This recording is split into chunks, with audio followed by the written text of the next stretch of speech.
तो अब हम लोग पढ़ने जा रहे हैं एक्सरसाइज 4.2 का क्वेश्चन नंबर 5। देखिए क्वेश्चन नंबर 5 क्या लिखा है। The altitude of right triangle. ठीक है, एल्टीट्यूड क्या होता है? हाइट होता है। क्या बोला? Right triangle. राइट ट्रायंगल किसको बोलते हैं? जिसका 90 डिग्री हो, है ना। Is 7 centimetre less than its base. और बोला है जो एल्टीट्यूड है वो क्या है? 7 सेंटीमीटर कम है। किससे कम है? Less than its base, base से कम है।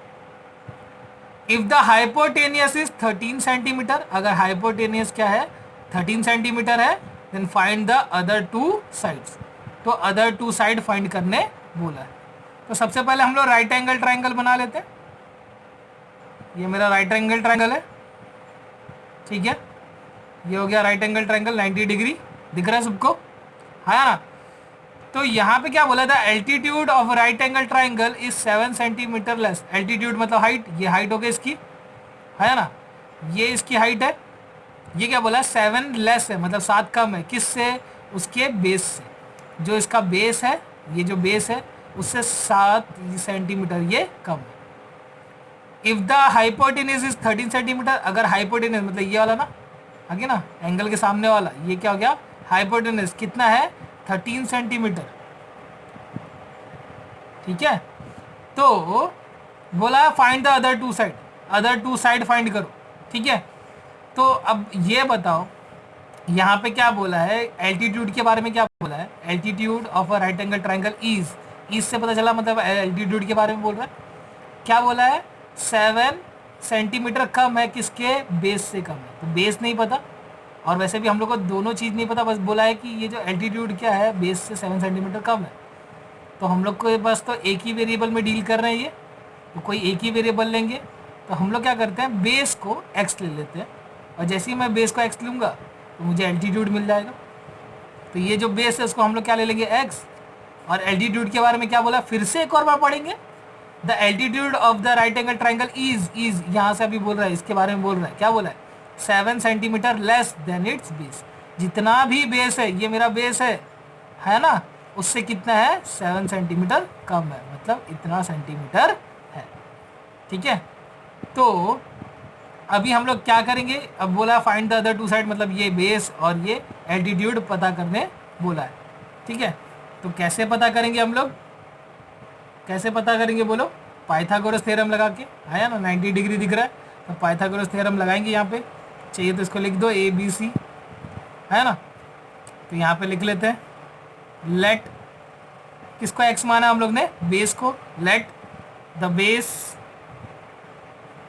Of triangle ABC B X. Base को हम लोग ने क्या मान लिया? एक्स मान लिया। एंड एल्टीट्यूड, एल्टीट्यूड क्या हो जाएगा? एल्टीट्यूड क्या हो जाएगा बोलो? उससे 7 कम होगा, तो क्या हो जाएगा? x minus 7। दोनों किस में है? सेंटीमीटर में, ठीक है। तो हम लोग कैसे फाइंड करने वाले हैं? कौन सा क्या लगाने वाले हैं?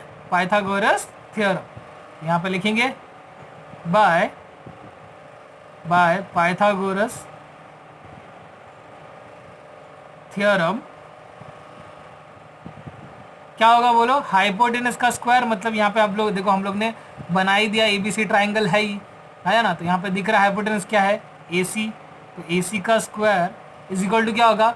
अदर टू, जो भी अदर टू हमारे साइड है उसके स्क्वायर का सब, ये होता है ना। तो क्या होगा बोलो? AB का स्क्वायर प्लस BC का स्क्वायर, है ना।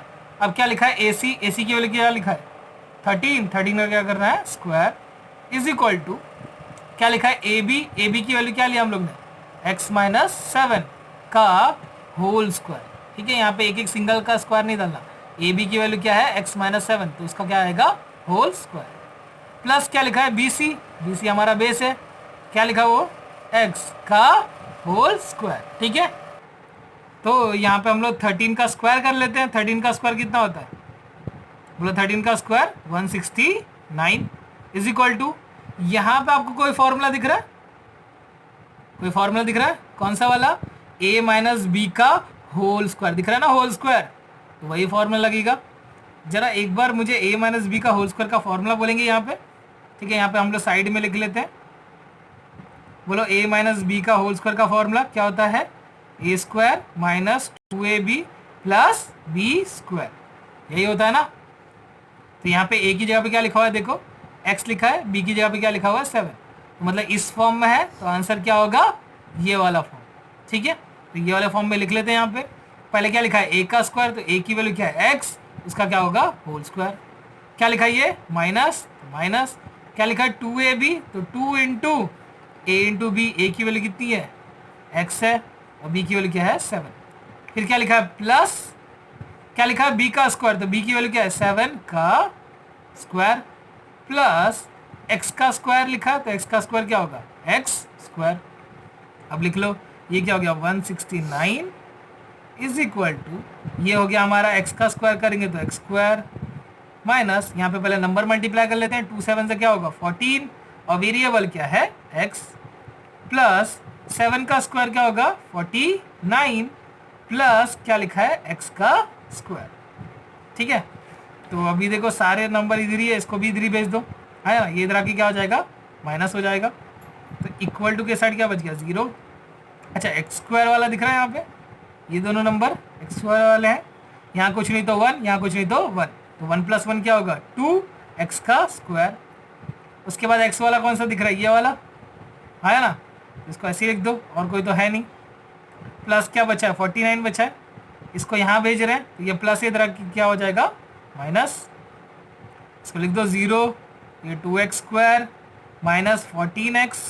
ठीक है, ये तो कुछ नहीं होगा क्योंकि x स्क्वायर है, ये x है, तो साथ में प्लस माइनस नहीं हो सकता। और ये जो नंबर है हमारे विदाउट वेरिएबल वाले, तो एक प्लस एक माइनस, प्लस माइनस माइनस, 9 में 9 गया तो 0, 6 में 4 गया तो 2, और ये क्या बचा 1, साइन ऑफ ग्रेटर नंबर। ठीक है, अब क्या करेंगे हम लोग, देखो 2 दिख रहा है, तो 2 क्या कर देंगे हम लोग, कॉमन निकाल सकते हैं, देखो 2 दिख रहा है, तो 2 कॉमन निकालो सब में, क्या निकालेंगे 2 कॉमन निकाला, ब्रैकेट में क्या बच जाएगा यहाँ पे x का स्क्वायर, ये कौन सा साइन है माइनस, 2 के टेबल में 14 कब आता है 7 2 7 14 होता है ना, और x वेरिएबल तो कोई कॉमन नहीं ले रहा क्योंकि इसके पास नहीं है, देखो इसके पास 2 है, इसके पास 1 है, लेकिन इसके पास तो है ही नहीं, तो वेरिएबल कॉमन नहीं ले सकते।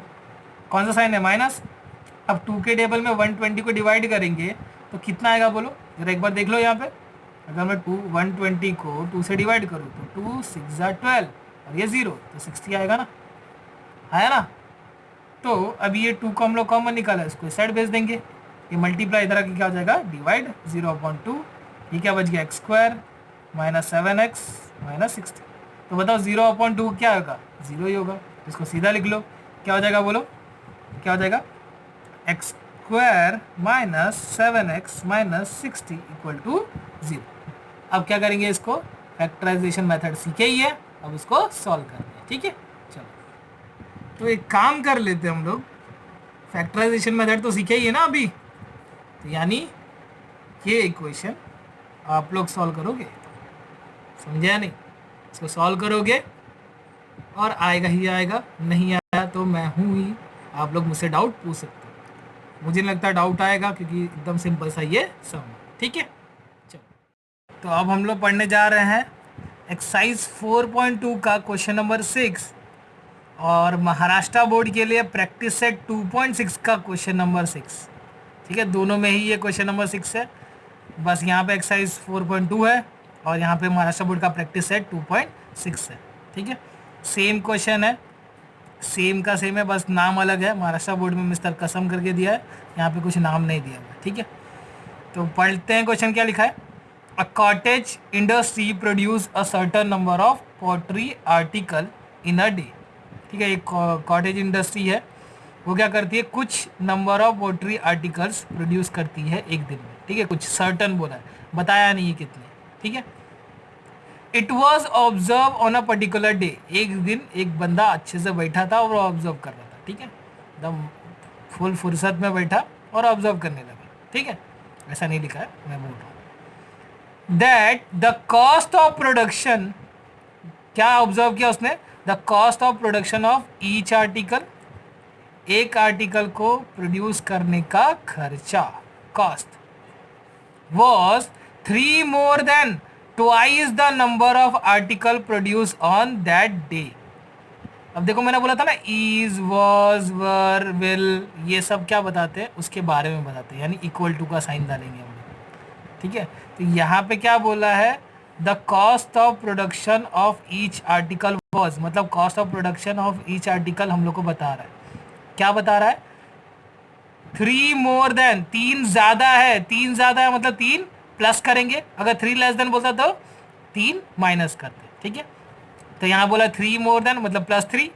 ट्वाइस, ट्वाइस मतलब 2 टाइम्स, ट्वाइस का मतलब क्या होता है 2 टाइम्स, 2 से मल्टीप्लाई करेंगे, किसको मल्टीप्लाई करेंगे, the number of article produced on that day, number of article produce, उस दिन जितने आर्टिकल प्रोड्यूस हुए उसका 2 टाइम्स से 3 प्लस करेंगे तो cost of production of each article मिलेगा, एक आर्टिकल को प्रोड्यूस करने का खर्चा मिलेगा। If the total cost of production on that day was ₹90, बोला है कि total cost of production on that day, उस पूरे दिन का, पूरे खर्चा, पूरे दिन का प्रोड्यूस करने का खर्चा क्या है 90, मतलब जितने भी आर्टिकल प्रोड्यूस किए वो सबका टोटल खर्चा मिला के कितना हुआ है 90 हुआ है ना।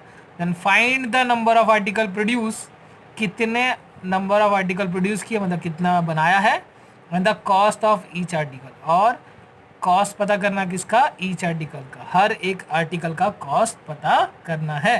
तो यहाँ 2 चीज़ पता करना है, तो एक को एक्स और एक को वाई ले ले क्या, बोलो एक को एक्स और एक को वाई ले ले क्या, नहीं ले सकते। क्यों नहीं ले सकते, हम लोग क्वाड्रेटिक इक्वेशन पढ़ रहे हैं जिसमें सिर्फ एक ही वेरिएबल यूज होगा, दूसरा नहीं। ठीक है, तो एक बार फिर से पढ़ेंगे। ठीक है, 2 चीज़ गायब है, एक तो नंबर ऑफ आर्टिकल पता करना है और एक कॉस्ट ऑफ ईच आर्टिकल पता करना है। तो हम लोग डिसाइड करते हैं पहले एक और बार क्वेश्चन पढ़ के कि हम लोग किसको एक्स लेने वाले हैं। तो क्वेश्चन फिर से पढ़ेंगे। A cottage industry produce a certain number of poultry article in a day, कुछ नंबर ऑफ आर्टिकल बना रही है वो। ठीक है, वो तो पता ही नहीं, वही तो पूछा है, नंबर ऑफ आर्टिकल बताओ। It was observe on a particular day, एक दिन एक बंदा आराम से खलियर बैठा था, एकदम चेक कर रहा है सब कुछ। ठीक है, खलियर मतलब खाली, एकदम खाली बैठा है और वो चेक कर रहा है, ऑब्जर्व कर रहा है सब।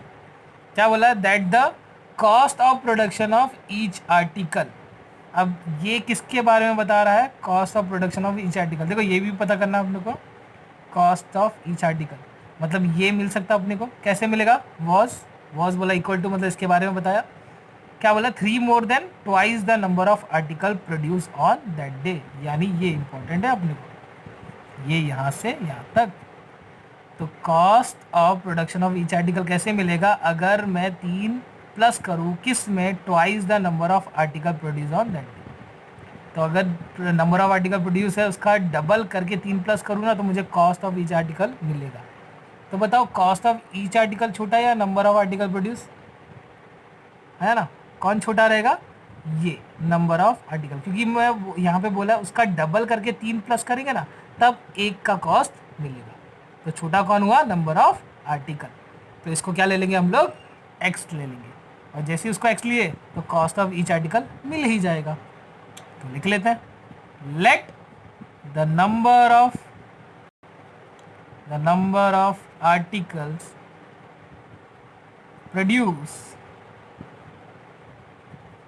इन अ डे बी एक्स, मैं बोला X number of article produce हो रहा है।